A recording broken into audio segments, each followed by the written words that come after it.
Thank you. When I was asked to speak at the event, I gave my credentials, and I was really surprised to see the German flag with the presentation. While I'm German, I actually got my geothermal upbringing here in Iceland, so I'm quite grateful for that. But this presentation is on behalf of the Canadian Geothermal Energy Association, so the Canadian flag would have probably been a bit more appropriate, but fair enough. I wanted to kind of touch a little bit base on the previous speakers here, because there were some points that I kind of wanted to maybe touch upon. Like Gudmundur was saying, the Edel, a former colleague of the bank, I think we learned a lot from our geothermal reservoir engineers in the bank. Particular kind of, we learned how little we know, and I think that's accompanied myself in my current role and in previous activities quite a lot in geothermal. So thanks for, in your presentation again, telling me how much I don't know. On the US presentation, there's one element that and people know me for being really outspoken about certain things, but one critical remark I wanted to make there was that the current drilling rig numbers in the US is actually quite concerning with regards to the predictions of megawatts in development in the US. And I think that's something that, particularly from a policy perspective, would have to be reflected in the US. So there are currently only 3 drilling rigs drilling for geothermal in the US, and that's a huge concern, particularly with the predictions that we do for the US. I wanted to touch base upon Oliver's presentation from ESOR. ESOR has been so kind to host me in their building the past 2 years.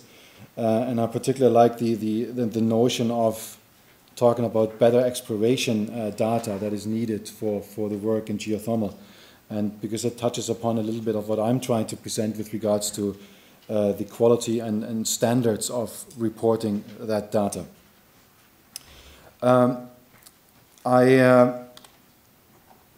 No. Yeah, indeed. But as was said, I represent ThinkGeoEnergy, a geothermal news website. If you don't know it, check it out. It's pretty cool.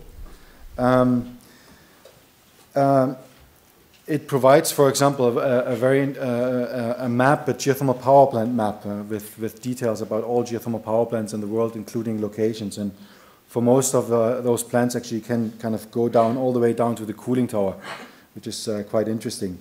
I also cover videos like the CNN video, so if you don't have access to CNN, you can watch it on my website. We've just introduced a geothermal business directory on our website, so if your company is not there, listed there, but we will definitely try to list companies ourselves in the coming days. Again, I present this on behalf of the Canadian Geothermal Energy Association, whose executive director I was until last year. The presentation yesterday on financing, that's part of our work within the bank in those days. And what I wanted to kind of briefly show here, this is basically the financial structure of geothermal projects, or the sources of financing for geothermal projects. And while I'm not going to go into detail here at all, what is crucial here is the level of data that needs to be available at the certain stages for the different recipients. So that kind of defines in many ways of the data that you have to present and certain standards.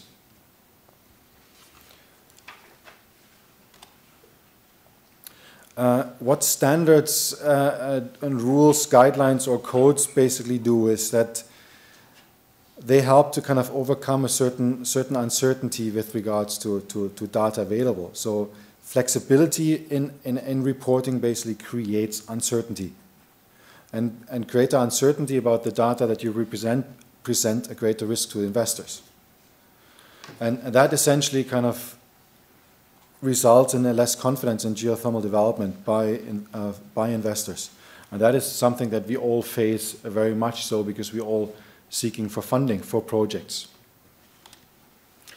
And the geothermal reporting code, as I presented here today, is simply a minimum mandatory set for requirements for public reporting on resource and reserve estimates.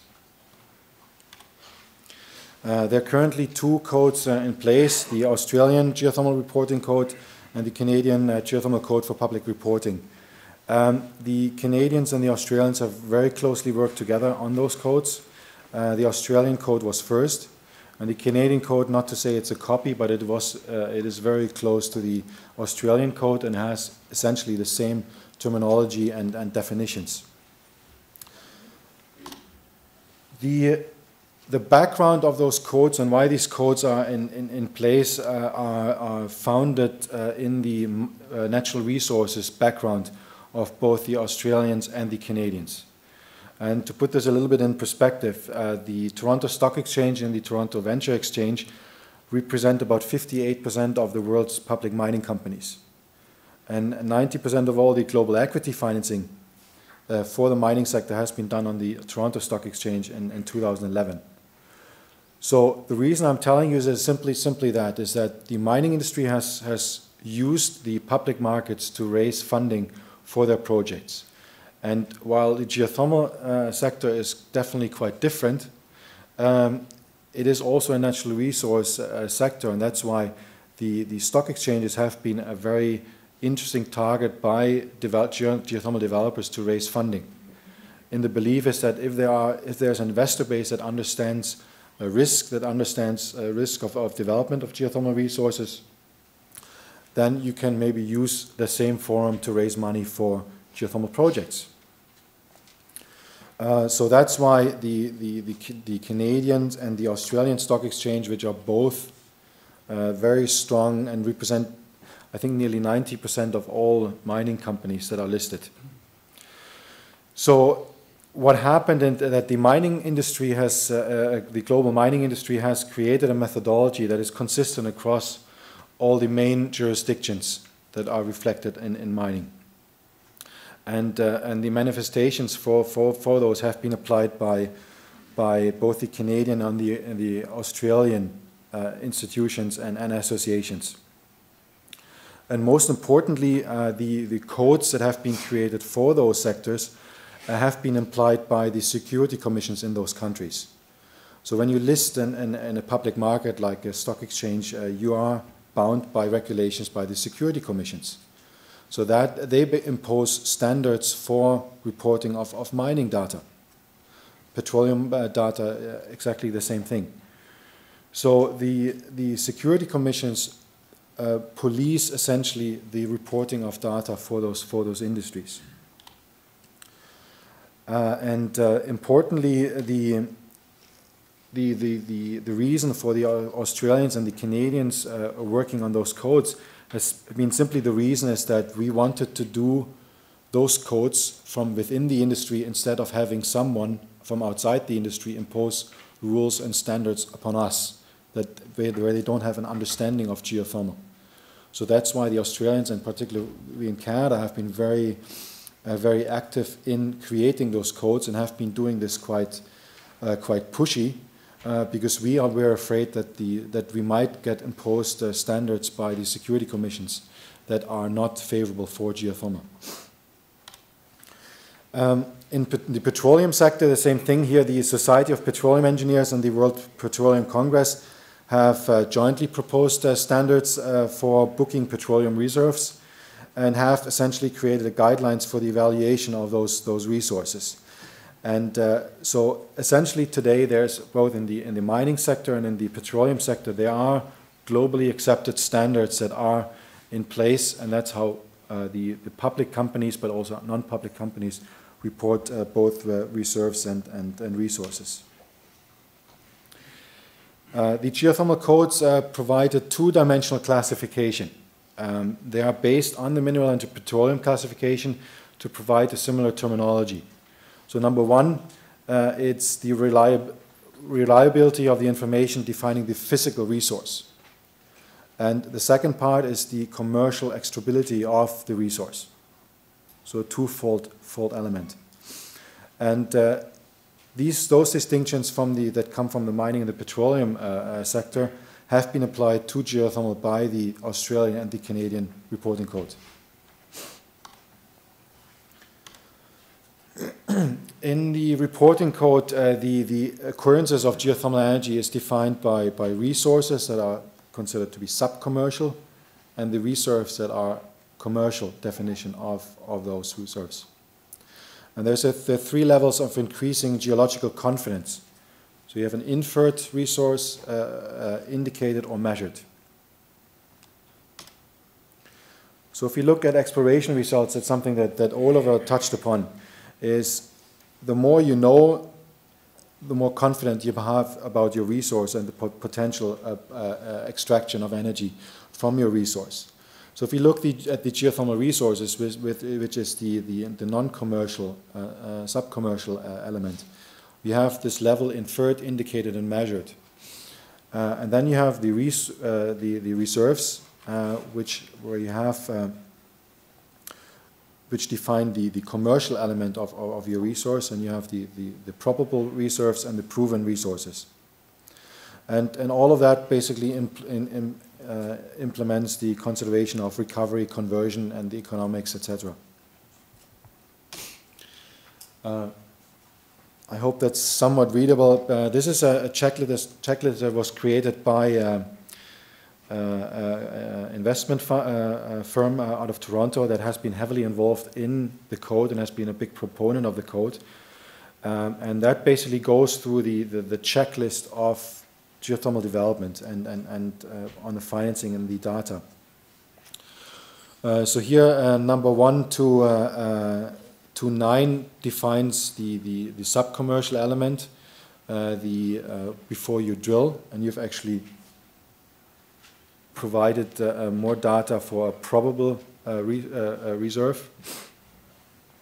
And then basically you drill, and until you've actually produced power, that's basically when you've proven the commerciality of your resource. Until then, you don't have a proven resource under the code.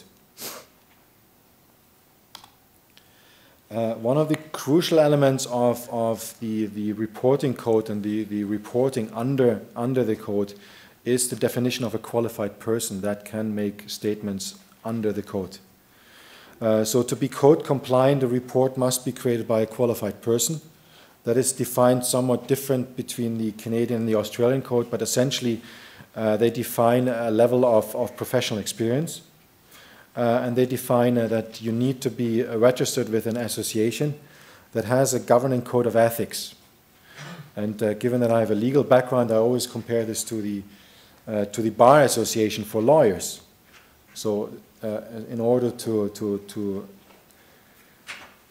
be able to act as a lawyer in front of a court, you need to be part of the Bar Association, and there's a code of ethics part of that association. So if you don't fulfill those code of ethics, you basically can be taken away your license to practice. And the same basically applies for the qualified person definition under the Australian and the Canadian code. So since we don't have a professional association that would define professional expertise within the geothermal sector, the code defined that a bit more openly than in the mining and in the petroleum sector, where we say you have to be part of an industry association that has a code of ethics that basically would define, if you don't fulfill certain ethical requirements, you can be taken away that license, and that license in that case would be being a qualified person under the code and being able to report code compliant. In the US, and I was part of the board of the Geothermal Energy Association in the US, and I actually was part of the committee that was looking into creating a code for the United States.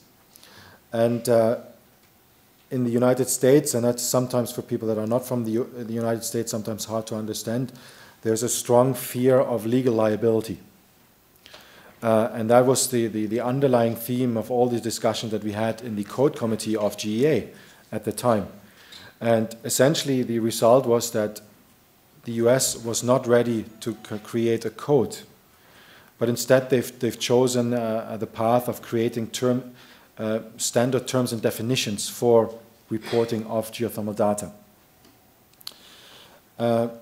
Naturally, the Australians and the Canadians are relatively critical of that approach because, well, they're not critical in the sense of the approach itself, just creating terms and definitions, but they are not providing any requirement for using that terminology.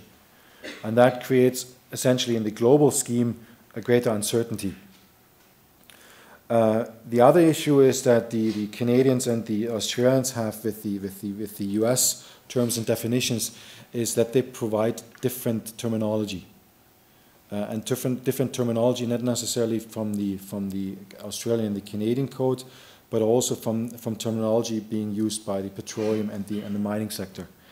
And that we see somewhat critical, but we're in a process of discussing ways of how we can solve this, because essentially we believe that we really need a global approach to that, and for that is very, very important. There's current work on a European reporting code, and I've had several discussions with a number of people that are working on that. That's part of the GeoLeg project. And there are discussions about a European-wide standard, but the challenge in Europe is that despite this being a political union, the stock markets are very national, and there's a very national notion about those stock markets. So the security commissions in the individual countries are still very strong, and you would basically have to create kind of like a codification approach for each individual jurisdiction. And that's naturally a bit tricky, but, and I think that came through in some of the discussions I had with people, is that there is a belief that we need a European-wide approach to that, and that should include using similar terminology, or the same terminology as in the Australian and the Canadian code, and using the experience thereof. But then try to kind of, in cooperation with the national security commissions, to create national standards that are based on a European code, essentially. The codes, as said, are applied for the Australian listed companies and the Canadian listed companies, and given the international work of those firms from those countries that are listed on those markets, codes have been applied for projects in Australia, in Canada, in the US, Chile, Indonesia, Nicaragua. In Spain, there's an Australian firm having a project there. In Iceland, in Argentina, also in New Zealand, and in the Pacific. And we naturally kind of see the codes as a very good tool to kind of provide some stronger confidence in reporting data for geothermal. They still require you providing good data, but it's the code provide a way of how to use, what terminology and standards to use in the presentation of that data. You don't necessarily have to be Canadian or Australians to apply the code.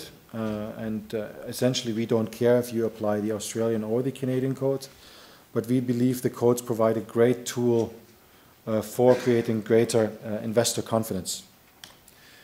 Here are some sources in the presentation. The links to the codes can be found here. Some additional sources here. Given that some of the people that have supported us in the code work, I would just briefly like to thank ESOR and Manvit, in the form of Vatnaskil, who've supported us quite strongly in the creation of the code and in the administration of the code. So thank you very much for your help on that. Again, ThinkGeoEnergy, we also introduced last year a Spanish version of the website, Piensa geothermia.com. Check out the website, and if there's some news missing on the site, please send them to me. It's hard to keep up. I posted, I think, 7 news pieces last night after dinner. Thank you very much.